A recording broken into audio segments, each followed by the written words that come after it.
So, I had recently had the opportunity to talk with Connor Antoine from Antoine Lawn Care about what he is doing and a little bit about his business and the plans that he has. So, in the following video, that is what it contains.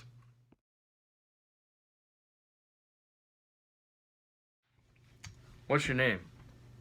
I'm Connor Antoine. What is the business that we're dealing with today? So I am the CEO of Antoine Lawn Care. What services do you offer? So in Antoine Lawn Care, obviously I provide mowing of grass, bagging, dethatching, aerating, and weed eating, and some bush trimming. So, Connor, can you tell me what you charge an hour? So it kind of depends on the job in all reality, because commercial jobs I charge right around the $70 to $90 an hour.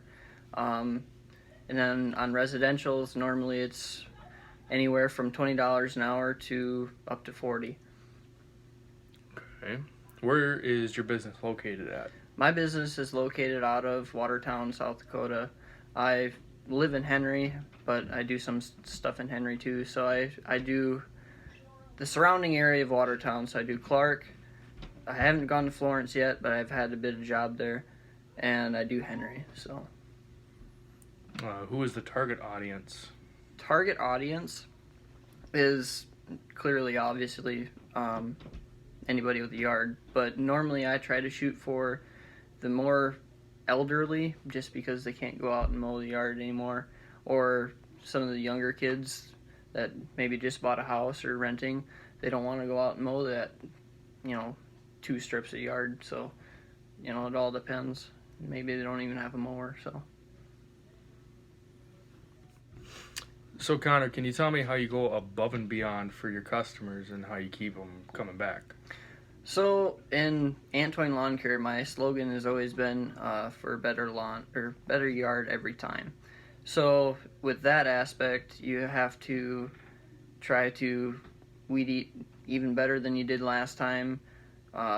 Straighter lines the next time you mow. Maybe spread some fertilizer or something out there like that, just to make the grass a little greener, or aerate or dethatch, because some of the yards they can't breathe, so they have to dethatch and aerate. So,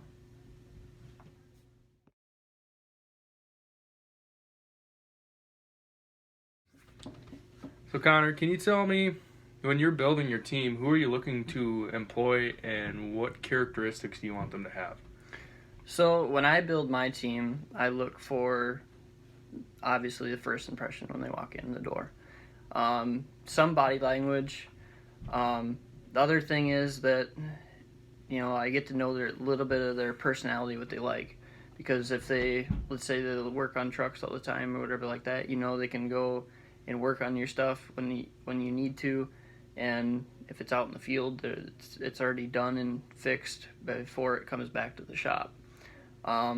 Another thing is work ethic. Work ethic is a huge, huge thing for me, because I have a reputation on my back that I'm trying to expand, so I don't want my employees to be drinking on the job or smoking on the job, because that looks bad on my business.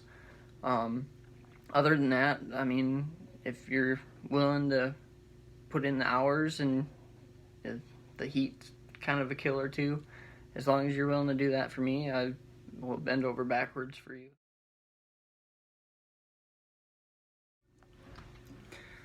So, Connor, what do you consider in order to effectively communicate with your team, like with gender, culture, and generational differences? So,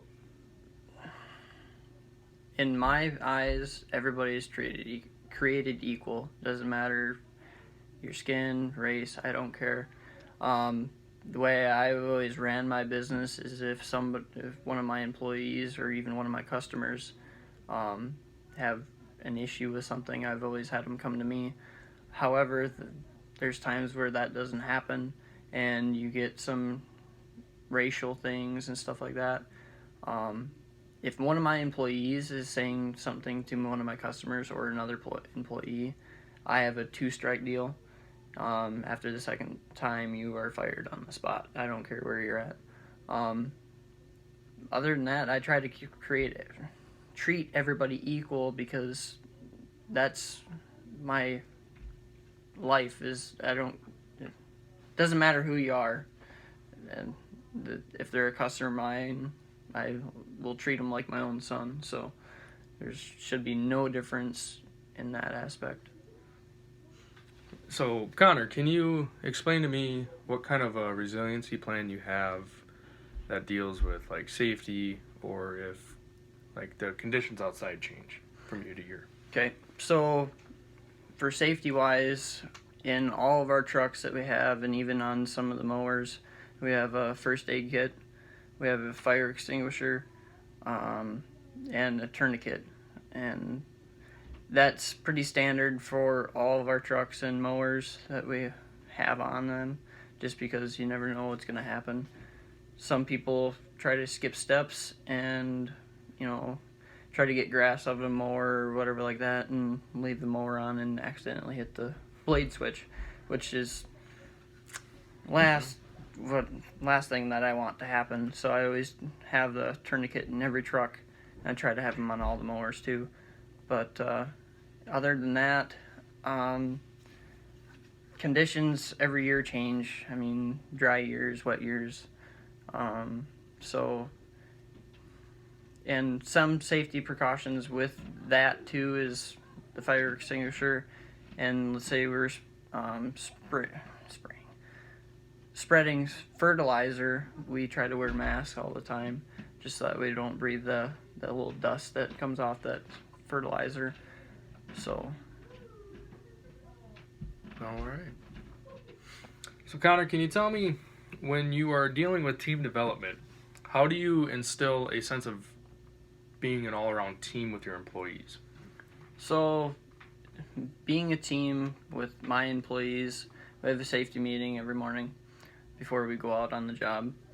And then normally I try to set up a time, and sometimes everybody can't make it just because, they're still mowing or whatever like that, or something comes up. But I try to, on Wednesdays and Fridays, have a spot picked out to go to lunch. And if the people make it, that's why I do 2 days, is so that way if not everybody can make it on Wednesday, some people can make it on Friday. So, and other than that, I try to do, so on the weekend, one time a month, we have kind of a grill out. So then, I'd buy a whole bunch of burgers and brats or what everybody wants, and chips, and, we go to the shop and, play darts or, something. Just something fun, you get the edge off of work for the month, and kind of tell everybody how everything's going and where we're at financially and stuff like that. So. Sounds like fun. Mm-hmm. Connor, can you tell me about your employees' basic needs, safety needs, social needs, esteem needs, and their self-actualization needs in the workplace? So, basic needs. I try to keep everybody, depending on the experience, paid, what they're worth. I mean, so their work ethic, how long they've been with me, or if they just started out, whatever. So that all kind of depends. But I try to keep them all reasonably happy, so that way they still got a roof over their head. They still got food in their stomach. They don't have to worry, hopefully during the winter, if they don't have a winter job, that bills are going to be paid. Safety needs, kind of like what I said before, we have, safety kits in all the trucks, mowers.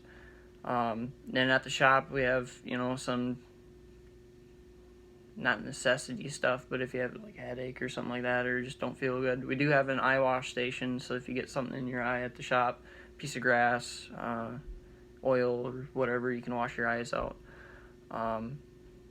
Your social development.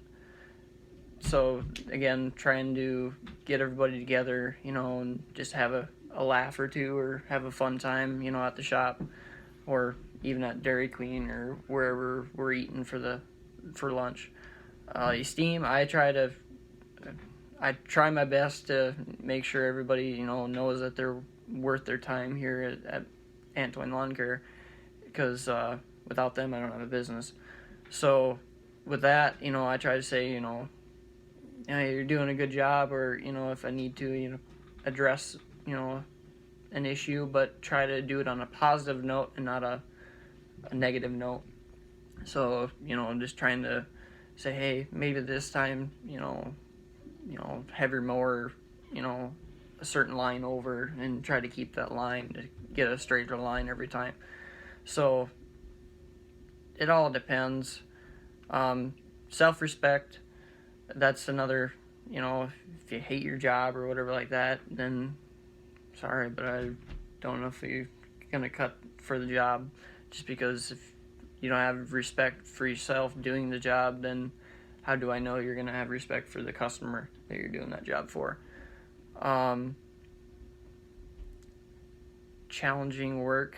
So that's challenges at work. Normally on a bigger job or, a nicer home, not saying that every yard isn't treated the same, because they are, but some of my seniors, the more experienced people, just know how to keep that line straighter and just make a better line on the yard. So I try to put them on them, just because the greenhorns, if you want to call them that, they don't know how to keep that nice straight line going.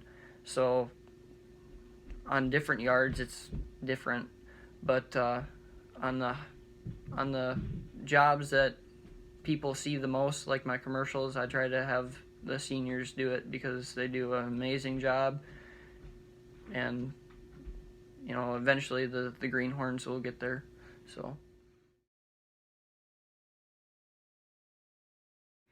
Connor, can you tell me what we can look forward to in the future out of Antoine Lawn Care?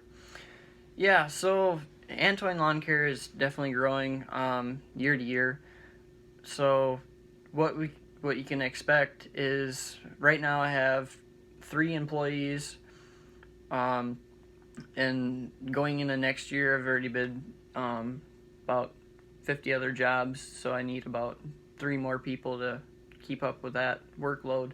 So new employees, new equipment, better equipment, hopefully more services, because I'm getting in spring next year, so that's another thing to look forward to.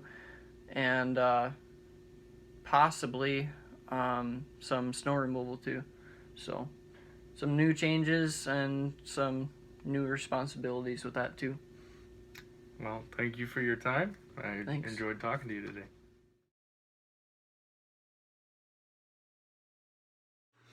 Now, even though I interviewed Connor, his business is no longer operating. He quit, I think he said a year ago or a year and a half ago, due to the fact that life happened and he went through college, didn't have enough time to keep up with his lawn mowing business, and then he got a full-time job as a precision machinist.